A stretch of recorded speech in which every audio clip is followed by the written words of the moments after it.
انسان کے خون کا احترام اور قتل نفس کی حرمت ایسے مسائل ہیں جن میں تمام آسمانی شریعتیں، دین اور انسانی قوانین متفق ہیں اور اس قتل کو ایک بہت بڑا جرم اور گناہ شمار کرتے ہیں، لیکن اسلام نے اس مسئلے کو بہت ہی زیادہ اہمیت دی ہے، یہاں تک کہ ایک انسان کا قتل ساری انسانیت کے قتل کے مترادف قرار دیا ہے۔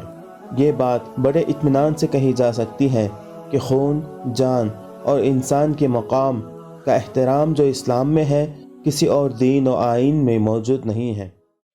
الحمدللہ رب العالمین والصلاة والسلام علی نبینا محمد خاتم الانبیاء و سید المرسلین وعلی آلہ وصحبہ اجمعین، اما بعد۔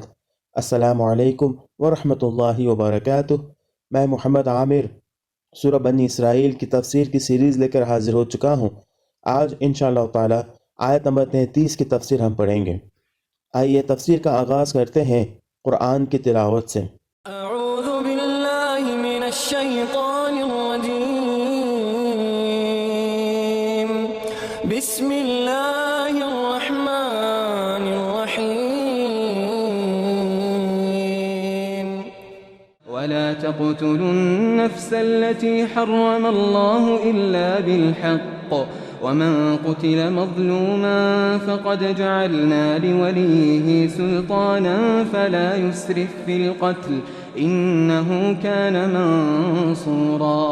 ولا تقتلوا النفس التي حرم اللہ الا بالحق، قتل نفس کا ارتکاب نہ کرو جسے اللہ نے حرام کیا ہے مگر حق کے ساتھ۔ قتل نفس سے مراد صرف دوسرے انسان کا قتل ہی نہیں ہے بلکہ خود اپنے آپ کو قتل کرنا بھی ہے، اس لیے کہ نفس جس کو اللہ نے ذی حرمت ٹھہرایا ہے، اس کی تعریف میں دوسری جانوں کی طرح انسان کی اپنی جان بھی داخل ہے، لہٰذا جتنا بڑا جرم اور گناہ قتل انسان ہے اتنا ہی بڑا جرم اور گناہ خودکشی بھی ہے۔ انسان کی بڑی غلط فہمیوں میں سے ایک یہ ہے کہ وہ اپنے آپ کو اپنی جان کا مالک سمجھتا ہے اور اسے لگتا ہے کہ وہ اپنی اس ملکیت کو خود ہی ختم کرنے کا حق رکھتا ہے، حالانکہ یہ جان اللہ کی ملکیت ہے اور ہم اس کو ختم کرنا تو درکنار، اس کے کسی بے جا استعمال کا بھی حق نہیں رکھتے۔ دنیا کی اس امتحان گاہ میں اللہ تعالیٰ جس طرح بھی ہمارا امتحان لے اسی طرح ہمیں آخر وقت تک امتحان دیتے رہنا چاہیے، خواہ حالت امتحان اچھے ہوں یا برے۔ اللہ کے دیے ہوئے وقت کو قصداً ختم کر کے امتحان گاہ سے بھاگ نکلنے کی کوشش بجائے خود غلط ہے، کجا کہ یہ فرار بھی ایک ایسے جرم عظیم کے ذریعے سے کیا جائے جسے اللہ نے صریح الفاظ میں حرام قرار دیا ہے۔ اس کے دوسرے معنی یہ ہے کہ آدمی دنیا کی چھوٹی چھوٹی تکلیفوں اور ذلتوں اور رسوائیوں سے بچ کر عظیم تر اور ہمیشہ کی تکلیف اور رسوائی کی طرف بھاگتا ہے۔ آیت میں جو لفظ استعمال ہوا ہے مگر حق کے ساتھ، تو اس کی تفسیر یہ ہے، جہاں اس آیت میں اللہ رب العزت نے قتل نفس کو حرام قرار دیا، وہیں بعض مواقع میں اس کی اجازت دی ہے اور اسے حق کے ساتھ ہونے کو کہا ہے۔ بعد میں اسلامی قانون نے قتل بالحق کو صرف 5 صورتوں میں محدود کر دیا ہے۔